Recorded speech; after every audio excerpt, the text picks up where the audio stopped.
we do it? For some tips, we are joined by sleep expert Amanda Jewson. Good morning to you, Amanda. Oh my gosh, so much to discuss here. How are you? I'm great. How are you? Doing well. Let's just say during this pandemic and the summer hours, everyone, not just the kids, the sleep patterns are all over the map. So let's begin with the importance of sleep, because some people really, they don't realize how much they actually need. 100%. I mean, sleep is pretty undervalued in our society. We say things like sleep is for the weak, but sleep is a superpower. And if you're thinking about getting back on track, my very first recommendation is actually go outside. Get a lot of fresh air, run around, exercise. And this is good for the grown-ups too, because we need a certain amount of light exposure during the day in order to sleep well at night. And if you are kind of implementing a new routine, the big thing that I would actually recommend is the opposite at night. Reduce your light exposure at night. That means screens, phones, computers, they all emit blue light. And the blue light tells your brain, hey, it's morning. When it's morning, we don't produce melatonin, our body's sleepy hormone. Without it, we don't fall asleep well and we don't stay asleep. So avoiding screens an hour before bed or blue blocking glasses are going to be amazing for you.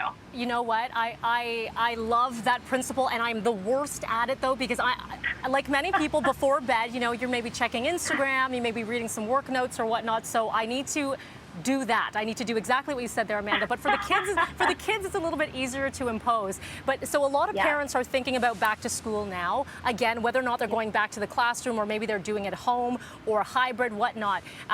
Right now, we have to set up a routine. So you say start now, that sleep routine, right?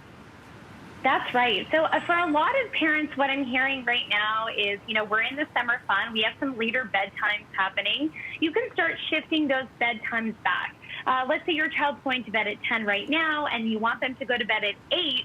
Just suddenly putting them to bed at 8 one day, it's not going to work. No. So start shifting back now. Start implementing a quick little routine. So bed, bath, books. Opposite. Yes. Book bed. And then you could do the same for grown-ups as well. And you can add some supplements for grown-ups, magnesium. Omega-3s for both kids and adults have been shown to reduce the amount of time it takes you to fall asleep and reduce your night waking. Okay, Amanda, what if you have a teenager or a tween that says, Mom, Dad, I don't want to go to bed. Come on. How do you, can you use bribes? Is that bad, Amanda? Bribes. I will never say no to a good bribe. But listen, there's some real good biology there with teens. So when I was talking about melatonin earlier, we know that teenagers, for whatever reason, if they're into the stage, their melatonin produces much later. They're legitimately having struggles falling asleep because of their biology. I would actually recommend a sunrise alarm clock for those tired teens, because this is going to gently wake up that teen with a simulation of sunset. So it catches your teen, or even I find this with my 7- and 8-year-old clients, it catches those sleepy kids and the lightest part of their sleep cycle and wakes them up so beautifully. I love it. That's smart. I want to touch on what you're putting into your body, what you are eating. That plays a role in your sleep. Yeah, it absolutely does. So, I mean, obviously, caffeine before bed is a no-no. In fact, caffeine can last anywhere up to 8 hours in your system, so reducing that 8 hours before bed. I talked about omega-3s, but omega-3s are really the superfood right now. If you don't love taking supplements, adding some fatty fish into your routine is really going to add those omega-3s really naturally into your system.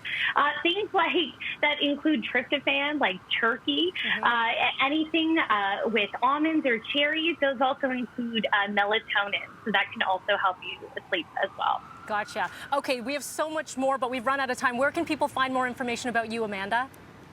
You can find me on Instagram at Baby's Best Sleep or www.babysbestSleep.com. Awesome. And we're going to get all of that on our website as well. And you have some great props there, which I know is on your website, about things to set up your room, because your space is very important as well. Amanda, thank you. And we wish you all a good sleep just for a couple of minutes, because we're going to take a break and then wake on up and we're coming right back. Thank you.